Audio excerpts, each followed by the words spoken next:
So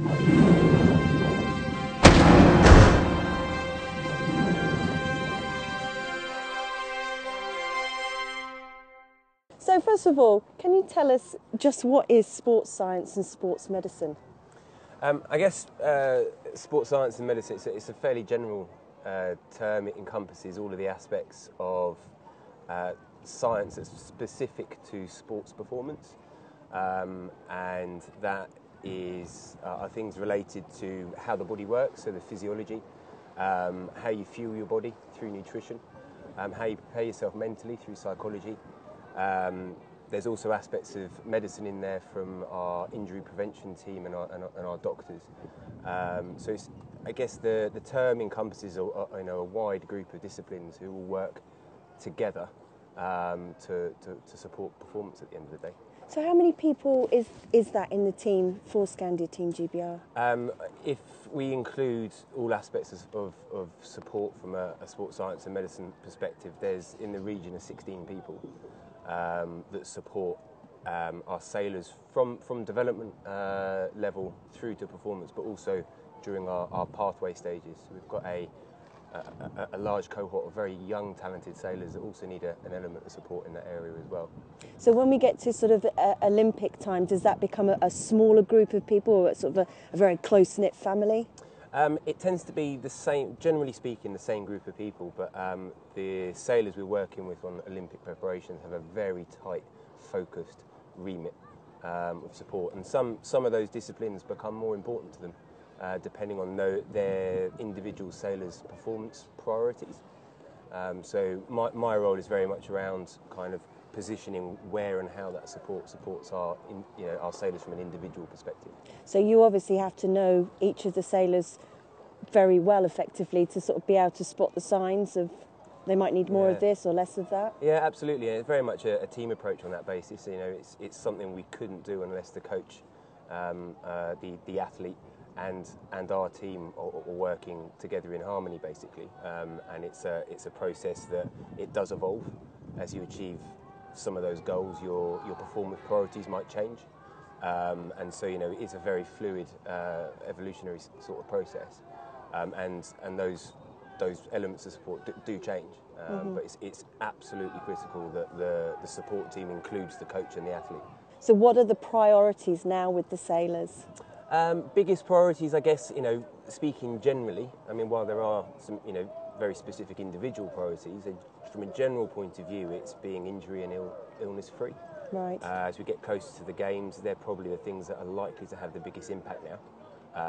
And the more time that an athlete loses to injury or illness, the less time they can actually get on with doing the task in hand. So our role as a team very much is focused on athlete availability, and what I mean by that is their availability to turn up and train and perform optimally.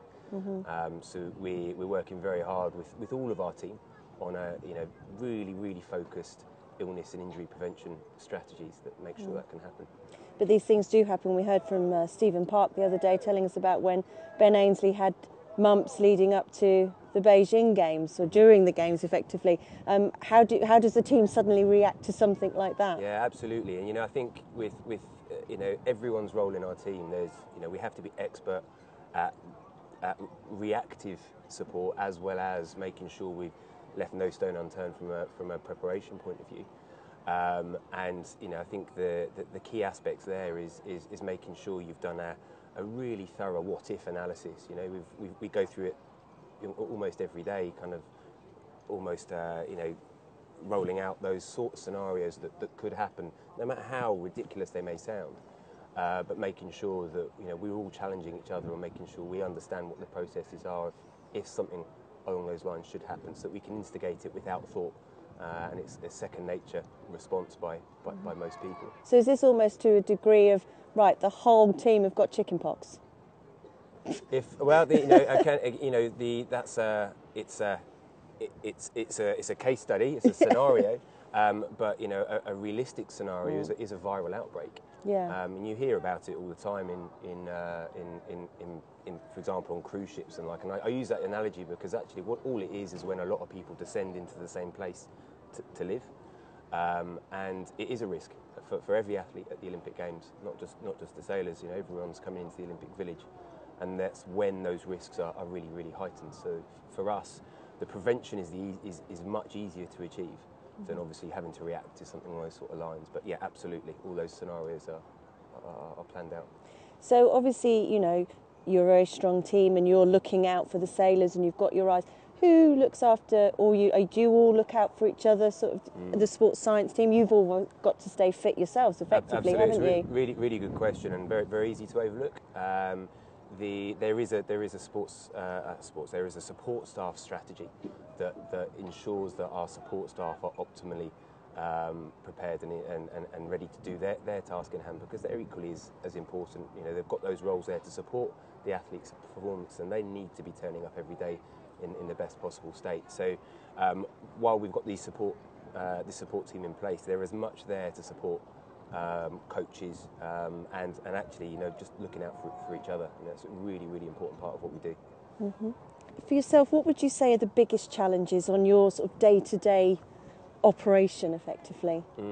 I guess if we look outside of Olympic preparation in terms of where we are here and now, one of the biggest and most interesting challenges is the scale of the sporting operation in terms of how many people are competing around the world at any one point in time. The logistical demands are massive. So making sure we can effectively support those athletes that are scattered around the globe doing their world championships is probably one of our biggest challenges.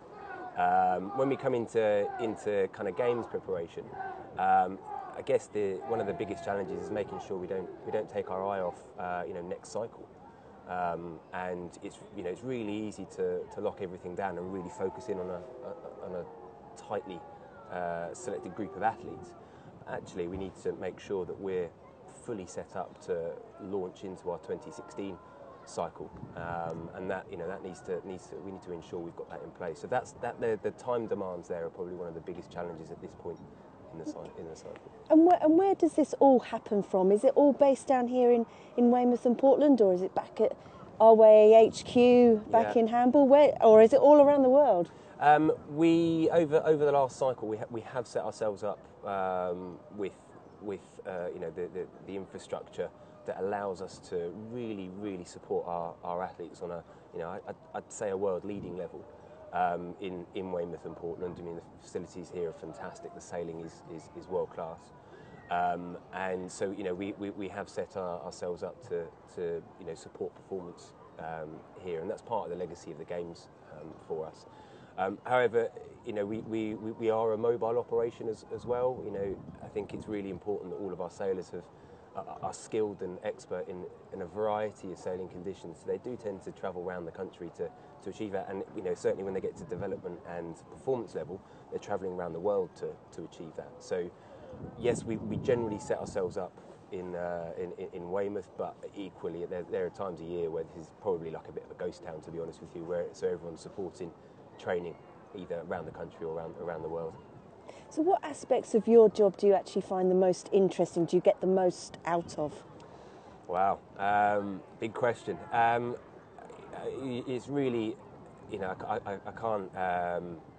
It's really hard to explain that the environment that is created by so many aspiring athletes who are top of their game, and coming into work every day when people are that driven and that focused in on delivering and performing is just unbelievable. That's probably one of the most inspirational aspects of the job, to be honest with you. And it makes doing what we do not only work, but actually it's enjoyable. Everyone's here because they're as passionate about supporting performance and ensuring that Great Britain remain the number one sailing nation.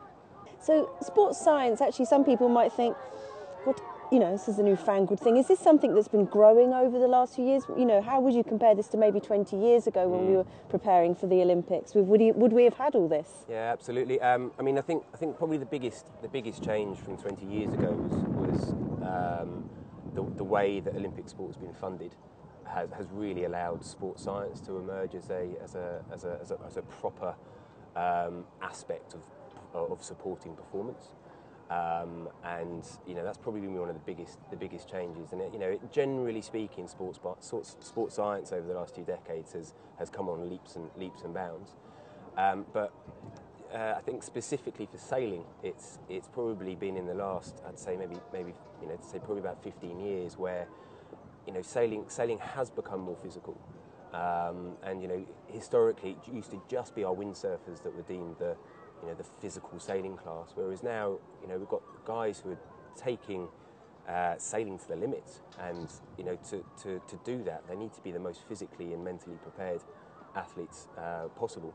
And the extra challenge of making sure that they can not only do that on day one, but on the final day in the medal race, to be as fresh and as physically prepared as day one, is no mean feat. It's a big physical challenge. And sailing conditions like we had yesterday, people coming in off the water, and they have been out in the water for hours performing at the top of their physical capacity. So physical demand in sailing has come on, and it is still pushing. And we do see, for example, next cycle is going to be another interesting challenge with with new classes coming into the mix. So it's ever evolving and ever pushing on. So working with a group of people who are so focused and so physically fit, does it make you want to work out more? Do you find yourself going to the gym a lot more? Absolutely. I kind of that's probably one of my failings. I think I kind of my passion's about supporting these guys, and my role is first and foremost is absolutely making sure they're best prepared to do what it is that they're setting out to do. Absolutely 100% support staff. They're in it because they love it, and everyone in the team is part of creating that environment that people actually want to turn up and train. And yeah, absolutely. The facilities we've got here are great. The training environment we've got is fantastic. Do you find that, say, maybe some of the guys that are sort of coming into it when they're a bit new, it might be a little bit overwhelming that there is all this support there for them? Do they actually make the most of what's on offer? We're quite structured in how we support sailing through sports science, and we term it a bit of a stepping stone approach through our pathway squad. So it's kind of drip feeding the essentials in at relevant points in time, so that there doesn't ever seem to be a really big hit in terms of a transition. Everything seems more seamless, and common sense progression really. So we're working really hard to make sure that we're preparing our up and coming sailors to make sure that it doesn't feel overwhelming, that it's just the next obvious step to be taken. It's a really important aspect of progression. So of the Team GB Olympic contenders that we've got going, who would you say is the person you'd most likely find in the gym? Wow, it's a really hard question. I wouldn't be able to pinpoint one down actually. The whole of our team are working on their own individual aspects of supporting performance, and every single one of them are in the gym to support their sailing. But what they do in the gym is very, very individual. It's bespoke to their performance priorities, what they've identified that will make them win medals and make them win races. And that's really important. It's not about just going into the gym to get fitter and stronger. It's about identifying those aspects of sailing performance that will make you win boat races, and how does sports science help achieve that. So it's a very tailored and bespoke process. And we've got to remember that it's not just the gym, is it? It's all the other elements that go around that. It's about how all of those tie in together, and I can't emphasise enough. It's really not about just being the fittest and strongest person out there. It's about making sure that the work you do in there is working towards the aim that you've identified that's going to help you win races.